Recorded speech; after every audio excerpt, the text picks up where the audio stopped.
Chapter 32. When the people saw that Moses was so long in coming down from the mountain, they gathered around Aaron and said, "Come, make us gods who will go before us.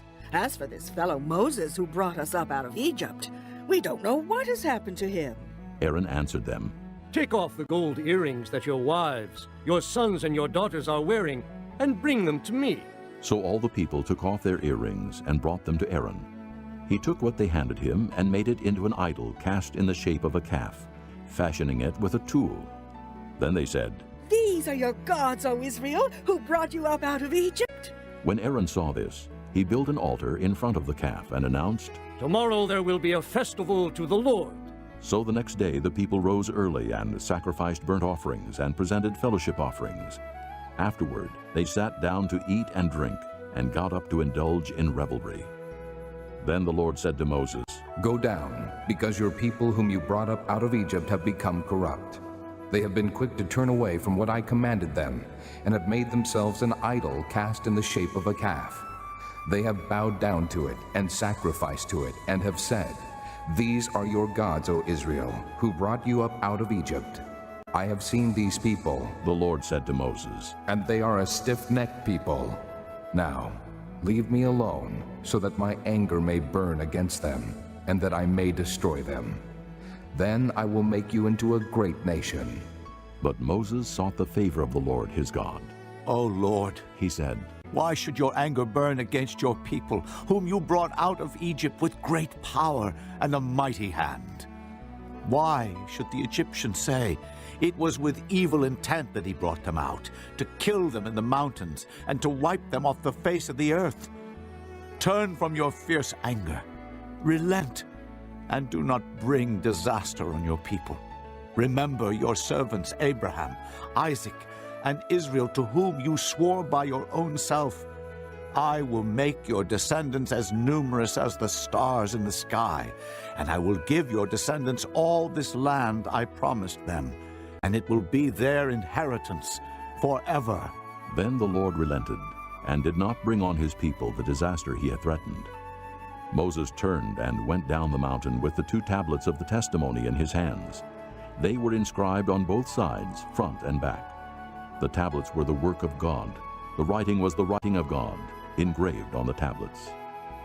When Joshua heard the noise of the people shouting, he said to Moses, "There is the sound of war in the camp." Moses replied, "It is not the sound of victory. It is not the sound of defeat. It is the sound of singing that I hear." When Moses approached the camp and saw the calf and the dancing, his anger burned, and he threw the tablets out of his hands, breaking them to pieces at the foot of the mountain. And he took the calf they had made and burned it in the fire. Then he ground it to powder, scattered it on the water, and made the Israelites drink it. He said to Aaron, "What did these people do to you, that you led them into such great sin?" "Do not be angry, my lord. Aaron answered, You know how prone these people are to evil. They said to me, 'Make us gods who will go before us.' As for this fellow Moses who brought us up out of Egypt, we don't know what has happened to him." So I told them, 'Whoever has any gold jewelry, take it off.' Then they gave me the gold, and I threw it into the fire, and out came this calf." Moses saw that the people were running wild and that Aaron had let them get out of control and so become a laughingstock to their enemies.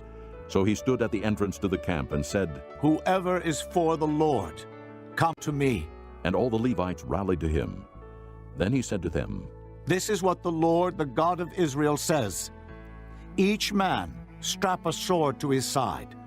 Go back and forth through the camp, from one end to the other, each killing his brother and friend and neighbor." The Levites did as Moses commanded, and that day about 3,000 of the people died. Then Moses said, "You have been set apart to the Lord today, for you were against your own sons and brothers, and he has blessed you this day. The next day Moses said to the people, You have committed a great sin, but now I will go up to the Lord. Perhaps I can make atonement for your sin." So Moses went back to the Lord and said, "Oh, what a great sin these people have committed. They have made themselves gods of gold. But now, please forgive their sin. But if not, then blot me out of the book you have written. The Lord replied to Moses, Whoever has sinned against me, I will blot out of my book. Now go, lead the people to the place I spoke of, and my angel will go before you. However, when the time comes for me to punish, I will punish them for their sin. And the Lord struck the people with a plague because of what they did with the calf Aaron had made.